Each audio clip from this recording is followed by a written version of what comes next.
जब भी हम ओलंपिक गेम्स को देखते हैं तो हमारे मन में एक सवाल हमेशा उठता है कि ओलंपिक गेम्स इंडिया में कब होस्ट किए जाएंगे।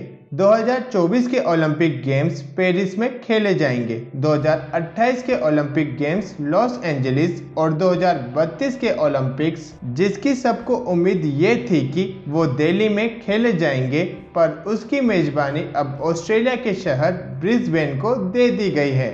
आज हम इस वीडियो में उन कारणों का पता लगाएंगे जिसकी वजह से ओलंपिक्स आज तक इंडिया में होस्ट नहीं किए गए हैं। ओलंपिक्स को होस्ट करने के लिए मेजबान देश को अच्छी खासी रकम खर्च करनी पड़ती है और ओलंपिक्स धीरे धीरे एक ऐसे इवेंट में तब्दील होता जा रहा है जिसे होस्ट करना कंट्रीज के लिए नामुमकिन हो रहा है। अगर हम लंदन, सियोल और सिडनी में खेले गए ओलंपिक गेम्स को छोड़ दें तो ओलंपिक हमेशा से ही एक घाटे वाला इवेंट साबित हुआ है। टोक्यो ओलंपिक्स 2020 को होस्ट करने के लिए जापान ने $26 बिलियन खर्च किए हैं। वहीं रियो ओलंपिक 2016 के लिए ब्राजील ने $14 बिलियन खर्च किए थे और चाइना ने बीजिंग ओलंपिक्स 2008 के लिए $44 बिलियन खर्च किए थे। रियो ओलंपिक्स के बाद ब्राजील की इकोनॉमी लगातार बिगड़ती जा रही है। वहीं चाइना को ओलंपिक गेम्स से 3.6 बिलियन का ही प्रॉफिट हुआ था। 2014 में एथेंस को रिसेशन से गुजरना पड़ा था, जिसकी वजह 2004 में यहां होस्ट किए गए ओलंपिक गेम्स को माना गया। 2004 ओलंपिक्स करवाने के लिए 12 देशों ने रुचि दिखाई थी, तो वहीं 2020 ओलंपिक्स में इन देशों की संख्या घटकर 5 ही रह गई और 2022 विंटर ओलंपिक्स के लिए तो सिर्फ चाइना और कजाकिस्तान ने ही इंटरेस्ट दिखाया है। इंडिया एक थर्ड वर्ल्ड डेवलपिंग नेशन है, जहां अभी लोगों को अपनी बेसिक नीड्स पूरी करने के लिए मशक्कत करनी पड़ती है।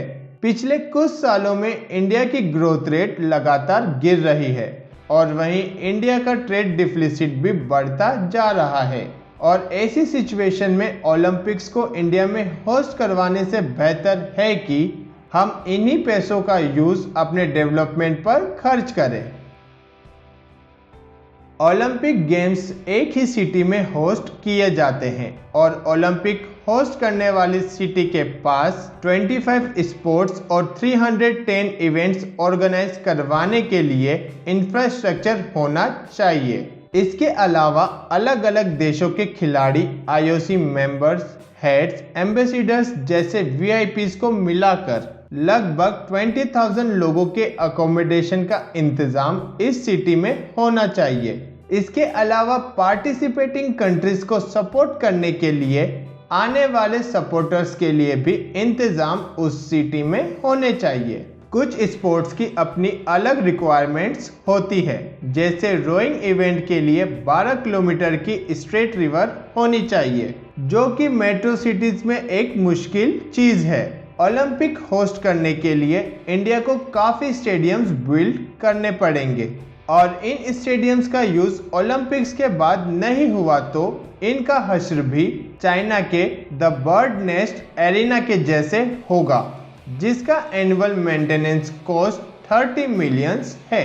पर आपको लगेगा कि ओलंपिक ऑर्गेनाइज करने से इंडिया में जॉब अपॉर्चुनिटीज बढ़ेगी, तो यहाँ आपको एक बात समझना बहुत ज़रूरी है कि इंफ्रास्ट्रक्चर बिल्ड करने के कॉन्ट्रैक्ट्स ज़्यादातर कंडीशंस में मल्टीनेशनल कंपनीज को दिए जाते हैं, तो इससे ओलंपिक होस्ट करने वाली सिटी में एम्प्लॉयमेंट बढ़ने के चांसेस काफ़ी कम हैं।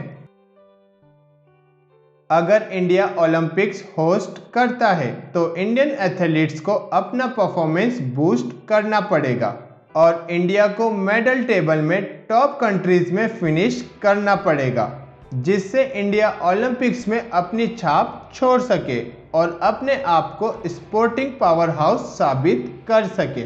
वहीं 2010 में इंडिया को कॉमनवेल्थ जैसे बड़े इवेंट को ऑर्गेनाइज करने का एक बड़ा मौका मिला था और कॉमनवेल्थ गेम्स 2010 न सिर्फ इंडिया में होस्ट किए गए बल्कि यह इंडियन पॉलिटिक्स के सबसे बड़े घोटाले में भी शामिल हुआ।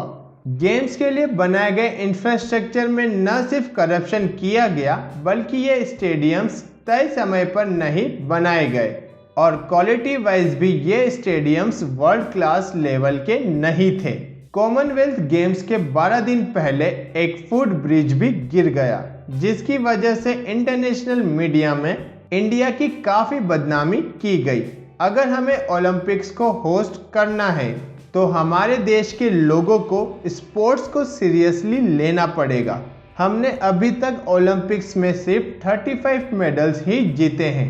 वहीं काफ़ी स्पोर्ट्स तो ऐसे हैं जो हमारे देश में पॉपुलर ही नहीं हैं और अगर ये स्पोर्ट्स हमारे यहाँ खेले जाएंगे तो ये स्टेडियम्स खाली ही रहने वाले हैं, जो कि हम कॉमनवेल्थ गेम्स में देख चुके हैं, जहां 19,000 की कैपेसिटी वाले हॉकी स्टेडियम में 100 लोग ही मैच देखने आए थे और नेटबॉल के मैच में 58 लोग ही स्टेडियम में मौजूद थे।